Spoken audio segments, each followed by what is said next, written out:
Congrats to the Denver Nuggets winning the first NBA championship in franchise history, knocking off the overrated, overhyped Miami Heat. How in the heck did the Heat even get to the NBA Finals? A team that won a whopping 44 games during the course of the regular season. The basketball gods simply would not allow the Miami Heat to win the NBA championship. It would have set a dangerous precedent had they been successful. Excuse me, I have to tell you that for a team like the Miami Heat, they simply got what they deserved. They took the regular season off. Jimmy Butler didn't play a whole lot. When he did, he coasted. He went through the motions. This is a team that disrespected the game, disrespected the league, disrespected the fans by coasting during the course of the regular season. They thought their ego said we can just turn it on, flip a switch during the postseason, and they were lucky to get into the top 8. They finished and took the 8th last place seed after being down 1 with about 3 minutes to go in the play-in game against the Chicago Bulls. The Milwaukee Bucks and the Boston Celtics should flat out be ashamed of themselves for allowing the Heat to beat them.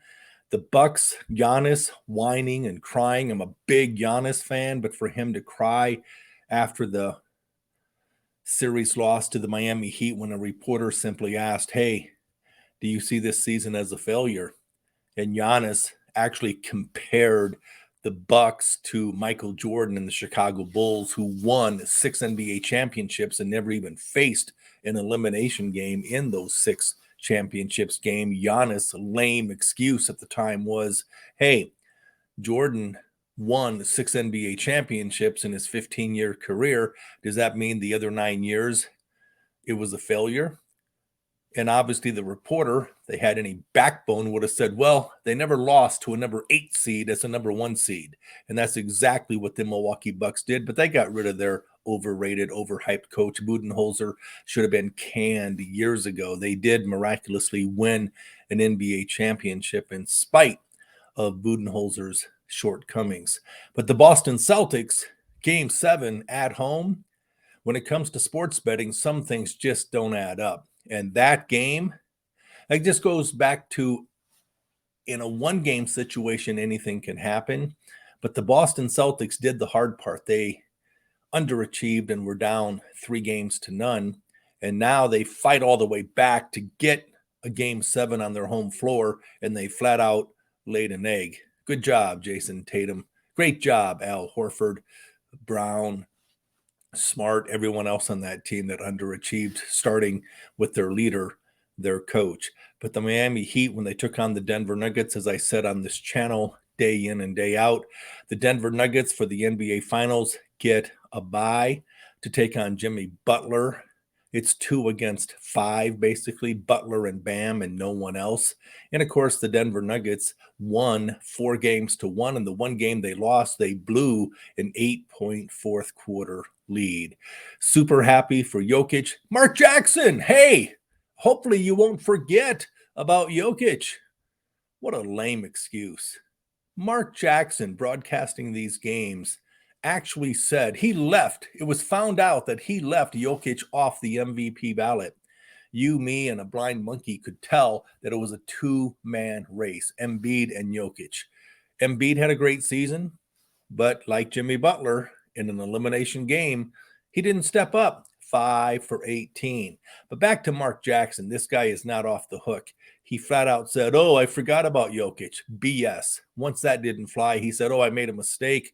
I apologize. I thought I was filling out the All-NBA team." That doesn't fly either, because Donovan Mitchell, he had as number 5 for his MVP ballot. But on the NBA All-Star team, he had Mitchell on the 3rd team. Now, Mark Jackson was run out of town as the coach of the Golden State Warriors. He would not allow swearing, but I guess lying is okay. Not a big Mark Jackson fan. Loved him as a player, but as a coach and as a broadcaster, and his lame excuses and lying to the public, why is no one calling this guy out other than me?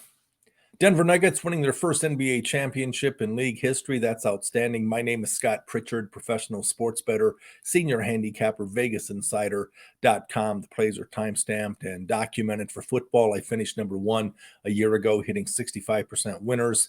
And for college baskets, finished number one for the season, competing against and outpicking 30 other fellow professional sports bettors. The Denver Nuggets, Jokic getting the job done, Murray getting the job done, Brown getting the job done, Gordon, a beast on the inside, posting and toasting. Not a big Michael Porter Jr. fan. I mean, this guy, overrated, overhyped, but the Nuggets as a team, distinct home court advantage, high altitude, thin air, second best home record in all of basketball. Congrats for knocking off the embarrassing Miami Heat, a team that took off the regular season. Can you imagine had the Heat actually won the title?